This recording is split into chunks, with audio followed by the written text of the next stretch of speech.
Halo semua, di video kali ini saya akan berbagi tentang statistik IHSG. Di bulan September ini secara historis atau ada persepsi IHSG itu sering turun. Apa benar? Dan kalau dia turun, kenapa? Gitu. Nah, em, di Agustus 2024 IHSG mencetak all-time high. Reksadana saham juga mengalami kenaikan. Nah, kalau saya perhatikan di Pandit Aset, mau nasabah institusi ataupun perorangan, banyak yang melakukan profit taking gitu, Eh, atau redemption ya. Bisa jadi karena memang sudah untung, bisa jadi mereka memang set target kalau IHSG sekian mereka out, bisa juga karena takut gitu, karena mungkin ada juga yang masuk pada harga yang cukup tinggi, sehingga mungkin masih rugi dikit gitu. Nah, eh, investor tersebut takut, jangan-jangan bulan September ini bulan yang jelek sehingga kalau bisa diamankan dulu. Nah, apakah tadi memang sering turun di bulan September dan kalau dia turun kenapa gitu? Nah, ini adalah data statistik IHSG 2014-2024 bulanan ya Bapak Ibu. Saya coba perbesar. Ada Januari dari 2014 sampai 2024. Kalau kita lihat bulan September itu dari 10 tahun terakhir, eh, 3 kali hijau, 7 kali merah. Artinya 10 tahun dia 30% naik, 70% turun. Bagus atau jelek? Kalau saya lihat dari Januari sampai dengan Desember, ternyata tidak ada yang di bawah 30%. Jadi kalau orang tanya, dalam 10 tahun terakhir bulan yang paling jelek itu bulan apa? Bulan September. Karena dia satu-satunya bulan di mana dalam 10 tahun terakhir lebih sering turunnya. Nomor duanya di bulan Mei. Ya, bulan Mei itu 36%. Jadi dari 11 tahun kebetulan ini 2024-nya sudah ada, dia cuma 4 kali positif. Bahkan 4 tahun berturut-turut bulan Mei itu negatif. Yang peringkat ketiga terjelek itu di bulan November. Ya, dari 10 tahun, eh, 4 kali naik, 6 kali turun. Jadi kalau ditanya bulan terburuk IHSG itu bulan apa? September. Kemudian kedua bulan Mei, yang ketiga bulan November. Ya, bagi sebagian investor yang sudah in, mungkin ini saatnya out, mumpung masih awal bulan. Bagi yang sudah out, mungkin ini saatnya in. Kapan lagi kan kalau mau beli, tunggu lagi turun gitu. Nah, eh, kalau secara statistik kira-kira seperti ini. Nah, apakah kalau dia bulan terburuk, artinya paling sering turun itu, pasti akan terulang di September 2024 ini? Dalam investasi itu ada semacam disclaimer gitu ya. Kinerja masa lalu tidak menjadi acuan akan terulang di masa mendatang. Jadi kalau misalnya kita mengasumsikan karena sering turun, pasti akan turun di bulan September 2024 ini, menurut saya kurang tepat gitu. Tapi kalau cuma naik 3 dari 10 tahun terakhir, mungkin ada baiknya kita pelajarin gitu loh. Apa sih yang bikin dia turun waktu itu? Nah, karena 10 tahun terlalu lama, saya coba ambil 5 tahun terakhir. 2019, IHSG turun 2,5% di bulan September. Kalau kita ingat-ingat kembali, 2019 itu adalah tahun politik. Waktu itu Pak Jokowi mencoba untuk eh, berkampanye yang kedua kalinya, kemudian versus Pak Prabowo juga. Pertarungannya sangat sengit ya, karena walaupun Pak Jokowi periode satu, selisih di antara keduanya itu saling kejar-kejaran gitu.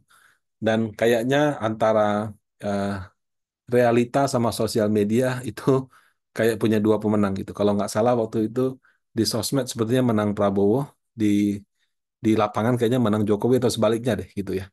Jadi orang bilang hasil survei menang Jokowi, tapi kalau di jalanan tanya kayaknya yang milih padanya pilih Prabowo gitu. Nah, eh, persaingannya begitu ketat sampai pas injury time last minute baru kelihatan Pak Jokowi lebih unggul. Nah, tapi apakah yang bikin IHSG negatif itu bulan September karena politik? Enggak. Politiknya kan sama kayak sekarang. Itu mungkin bulan awal tahun gitu. Nah, yang membuat indeks negatif pada bulan September pada waktu itu adalah perang dagang, Bapak Ibu. Jadi, waktu itu Donald Trump masih menjabat sebagai presiden. Sebentar-sebentar dia pajakin ini, sebentar dia tambahin bea cukai untuk yang China, kemudian dibalas.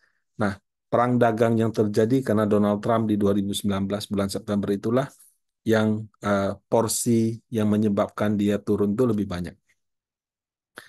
Nah, 2020 ini turunnya cukup besar, -7%.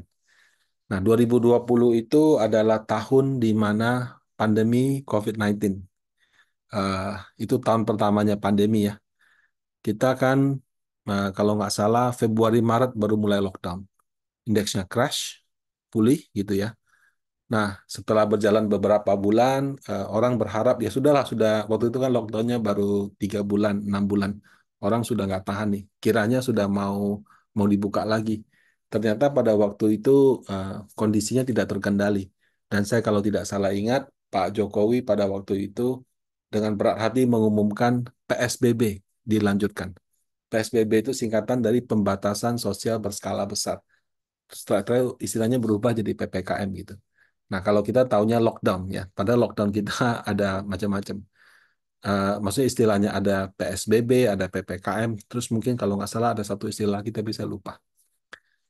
Dan PSBB yang diumumkan di bulan September waktu itu terus terang di luar dugaan banyak orang, karena waktu itu kan orang sempat melihat kayaknya sudah agak terkendali, tapi ternyata di luarnya belum dan sempat naik lagi. Jadi mau tidak mau di PSBB kan, mall tutup cepat, mau ke mall harus periksa, scan ini segala macam gitu.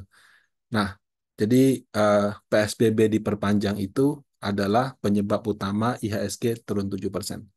Nah, memang setelah bulan September, Oktober, November, Desembernya itu indeksnya rally. Nah, kemudian tahun 2021 indeksnya tidak turun, plus 2,2%.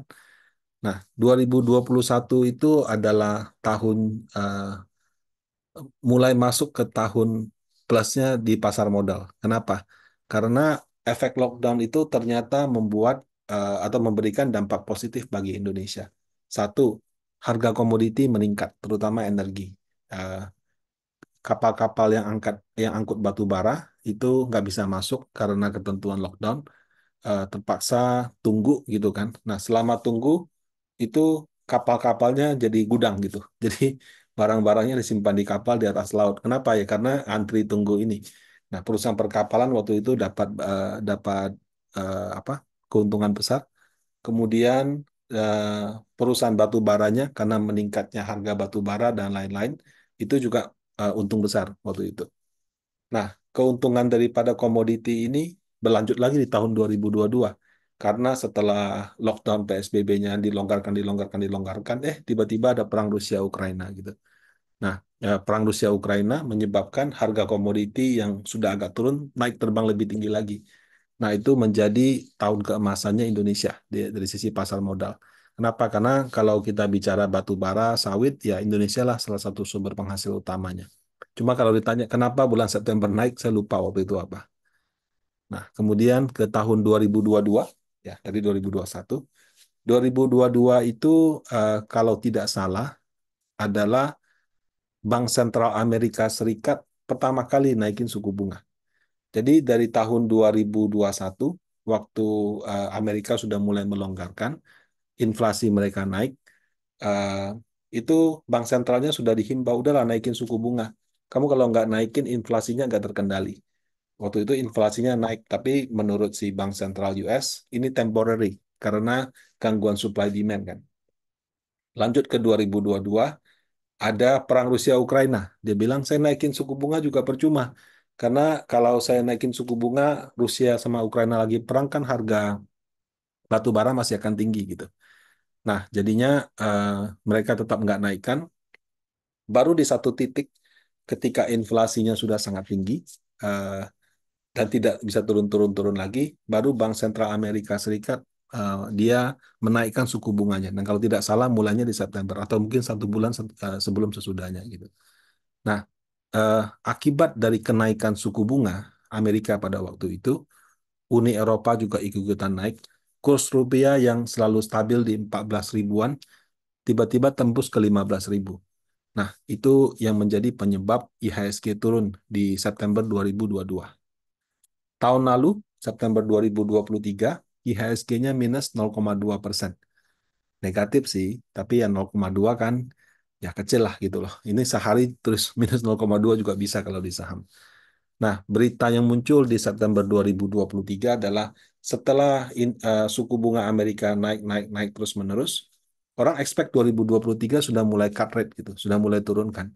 Nah, tapi sayangnya inflasi waktu itu dianggap belum terkendali, angka pengangguran juga masih rendah, sehingga Bank Sentral mengumumkan penurunan suku bunga belum akan dilakukan.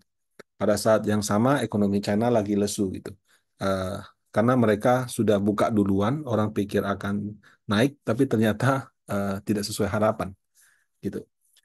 Domestik ada berita nggak? Nggak ada. Karena bulan September itu nanggung. Laporan keuangan kuartal 3 itu keluarnya Oktober November. Jadi kalau misalnya September ya laporan keuangan Juni sudah keluar sebelumnya. Yang September keluarnya ya mungkin Oktober akhir November awal gitu. Jadi tidak banyak sentimen dari domestik. Nah kalau saya rekap 2019 itu karena trade war Amerika sama China. 2020 lockdown seluruh dunia.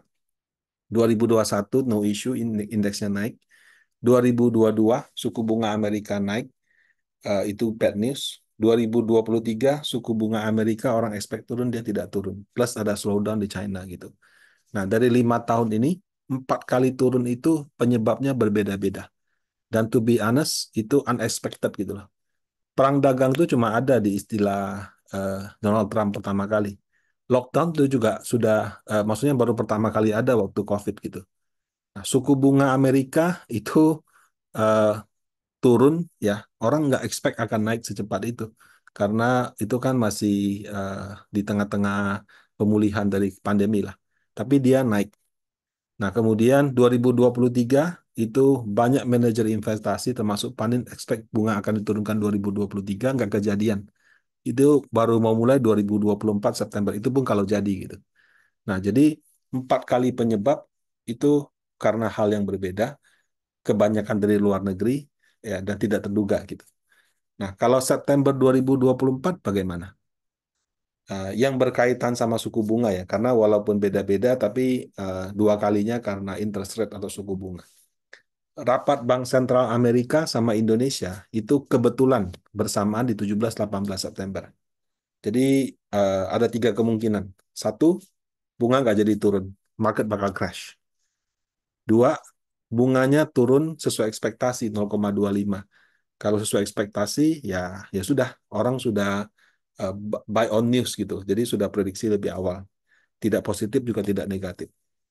Nah, tapi kalau dia turun 0,5%, jadi lebih dari 0,25, atau dia turun 0,25 saja, tapi dia bilang tahun ini kita akan turunkan bunga akan lebih tajam. Misalnya ada statement seperti itu.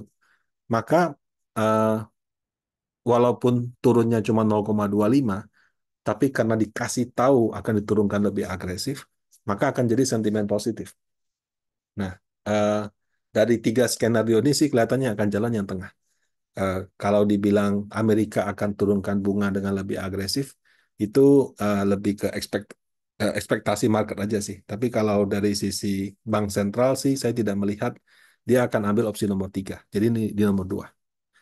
Nah, laporan keuangan kuartal 3 itu belum ada sampai dengan Oktober akhir, November awal. Jadi sentimen dari fundamental tidak ada. Bukan tidak bagus ya, gitu ya. Walaupun orang katakan, oh kan lagi deflasi Pak, 4 bulan berturut-turut. Deflasi itu akan jadi berita negatif apabila berdampak pada kinerja emiten. Jadi kalau laporan keuangan hasilnya kurang baik karena deflasi terus-menerus, ya itu akan negatif. Tapi kalau cuma deflasi saja, laporan keuangan masih tumbuh, maka itu tidak ada masalah. Nah, jadi berdasarkan aspek dari, oh sorry, ada satu lagi. Dana asing itu baru masuk, baru mulai masuk sejak Agustus. Saya belum melihat dana asing akan berhenti. Ya, walaupun masuknya deras, itu masih akan lanjut di bulan September. Kenapa? Karena mungkin Bapak Ibu bisa cek YouTube saya yang lalu. Saat ini Indonesia sama Malaysia itu favorit investor asing kalau suku bunga Amerika turun gitu.